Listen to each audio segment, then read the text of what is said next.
ಎಡದ ಕೈಯಲ್ಲಿ ನಮ್ಮ ಮನವಿಗೆ ಇಸ್ಕೊಂಡು ಮುಂದಕ್ಕೆ ಹೋದ್ರೆ ಹೊರತು 2 ನಿಮಿಷ ಕೂಡ ಮಾತಾಡಲಿಲ್ಲ. ಇಷ್ಟು ದುರಹಂಕಾರದಲ್ಲಿ ಅವರು ನಡ್ಕೊಂಡ್ಮೇಲೆ ಪದೇ ಪದೇ ಅವ್ರ ಹತ್ರ ಹೋಗಿ ಮನವಿ ಕೊಡೋ ಅವಶ್ಯಕತೆ ನಮಗಿಲ್ಲ. ಅದರಿಂದ ನಾವೇನು ಹೇಳ್ತಾ ಇದ್ವಿ, ನೀವು ಮಾಡ್ತಾ ಇರೋದು ತಪ್ಪು. ಈಗ ಆಲ್ರೆಡಿ ಇರ್ತಕ್ಕಂಥ ಯೋಜನೆಗೆ ನೀರು ತುಂಬಿಸ್ತೇನೆ, ಪುನಃ 110 ಕೆರೆ ಮಾಡಕೊಂಡಿರೋದು ಇದು ದುಡ್ಡು ಮಾಡುವ ಹುನ್ನಾರ.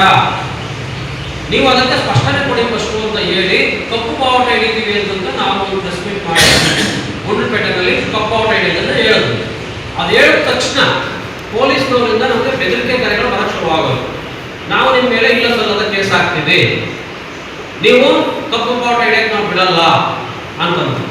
ಈಗ ಆಲ್ರೆಡಿ ನಾವು 2022ರಲ್ಲಿ ಒಂದ್ಸತಿ ಮೋದಿ ಅವರು ಕಪ್ಪು ಬಾವುಟ ಹಿಡಿತೀವಿ ಅಂದಾಗ, ಇವತ್ತು ಬೇಗೂರಲ್ಲಿ ಸರ್ಕಲ್ ಇನ್ಸ್ಪೆಕ್ಟರ್ ಆಗಿರ್ತಕ್ಕಂಥ ಮಹೇಶ್ ಸಾದೇವು ನಮ್ಮನ್ನ ಪ್ರಿವೆಂಟಿವ್ ಅರೆಸ್ಟ್ ಮಾಡಿ ಪುನಃ ನಾಳೆ ಬಿಡುವಾಗ FIR ಹಾಕಿ ಇಲ್ಲ ಸಲ್ಲದ ಕೇಸ್ಗಳು ಹಾಕಿ ನಾವು ಕೋರ್ಟ್ಗೆ ಅಲ್ಲಾಡ್ತಾ ಇದ್ದೀವಿ. ಆ ಅವಿವೇಕಿ ಈಗಲೂ ಇಲ್ಲೇ ಇದ್ದಾರೆ. ಇಂಥವ್ರನ್ನೆಲ್ಲ ಬಳಸ್ಕೊಂಡು ರೈತ ವಿರೋಧಿ ಪೊಲೀಸ್ ವ್ಯವಸ್ಥೆಯನ್ನ ಬಳಸ್ಕೊಂಡು ಇವರು ನಮಗೆ ಬೆದರಿಕೆ ಹಾಕಕ್ಕೆ ಹೊರಟಿದ್ದಾರೆ. ಇದು ಸಾರ್ವಭೌಮತ್ವ ಮತ್ತೆ ದುರಾಡಳಿತ. ಇವತ್ತು ಸಿದ್ದರಾಮಯ್ಯ ಸರ್ಕಾರ ಮಾಡ್ತಾ ಇರ್ತಕ್ಕಂಥ ಸಾರ್ವಭೌಮತ್ವ ನೀತಿ ಇದು.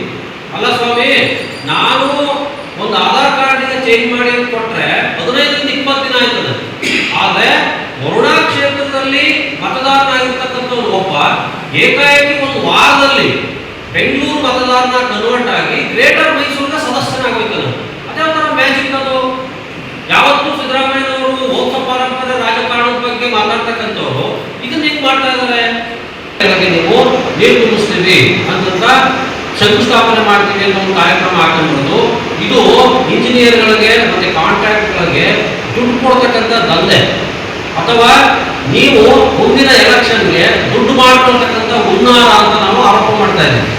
ಇರೋ ಕೆರೆಗಳಿಗೆ ನೀರು ತುಂಬಿಸ್ತೇನೆ, ಪುನಃ 110 ಕೆರೆಗೆ ನಾವು ಮಾಡ್ತೀವಿ ಅನ್ನೋದು ಎಷ್ಟು ನ್ಯಾಯ?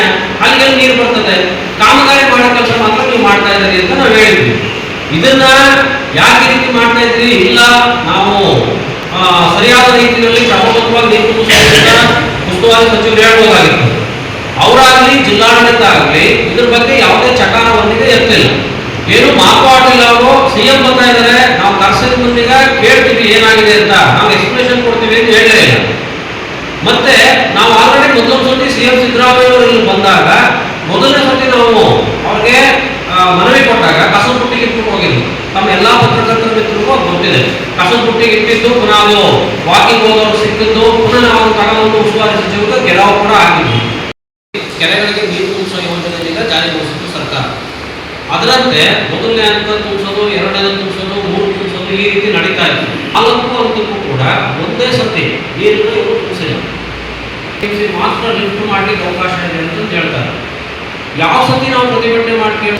ಇವತ್ತೇನು ರೆಗ್ಯುಲರ್ ಆಗಿ ಇವರು ಕೈಗಾರಿಕೆಗಳಿಗೆ ನೀರು ಸಪ್ಲೈ ಮಾಡ್ತಾ ಇದ್ದಾರೆ, ಅದು ಯಾವತ್ತೂ ಮೋಟರ್ ಕೆಡೋದೇ ಇಲ್ಲ. ಮತ್ತೆ ಈಗ ಕುಡಿಯೋ ನೀರು ತೊಂದರೆ ಮಾಡ್ತಾ ಇಲ್ಲ, ಅದು ಮೋಟರ್ ಕೆಡೋದಿಲ್ಲ. ಆದರೆ ರೈತರಿಗೆ ಮತ್ತೆ ಕೆರೆಗಳಿಗೆ ನೀರು ತುಂಬಿಸೋದು ಮಾತ್ರ ಮೋಟರ್ ಕೆಟ್ಟೋಯ್ತು ಅಂತ ಹೇಳ್ತಾರೆ. ಅದಕ್ಕೆ ನಾವು ಅವ್ರಿಗೆ ಏನು ಬೇಸಿಕ್ ಪ್ರಶ್ನೆ ಹೇಳಿದ್ವಿ ಅಂತಂದ್ರೆ,